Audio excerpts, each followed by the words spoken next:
આમોદ પાલિકાની ચૂંટણીને લઈને નગરમાં રાજકીય ગરમાવો જામ્યો છે ત્યારે ભાજપ દ્વારા આમોદમાં દિલાવર મંજિલ પાસે મધ્યસ્થ કાર્યાલયનું ધારાસભ્ય ડીકે સ્વામી રિબિન કાપી ઉદ્ઘાટન કર્યું હતું।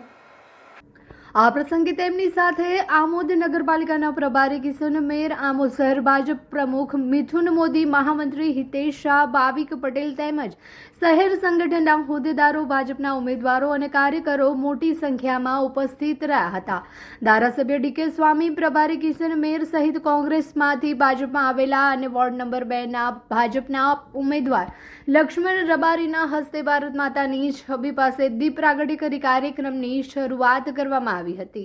ધારાસભ્ય ડીકે સ્વામીએ હાજર લોકોને ભારતીય જનતા પાર્ટીના ઉમેદવારોને જીતાડવા માટે સૌ કાર્યકર્તાઓને અપીલ કરી હતી તેમજ ભાજપ સરકારે કરેલા વિકાસના કામોના આધારે મતદારો પાસે જઈને વોટ માંગવા અપીલ કરી હતી। ત્યારબાદ કાર્યાલયથી તિલક મેદાનમાં આવેલા વેરાઈ માતાજીના મંદિર સુધી રેલી કાઢી પ્રચારના શ્રી ગણેશ કર્યા હતા। વેરાઈ માતાજીના મંદિરે સૌ ઉમેદવારોએ આશીર્વાદ મેળવી પોતપોતાના વોર્ડમાં ચૂંટણી પ્રચારમાં લાગી ગયા હતા।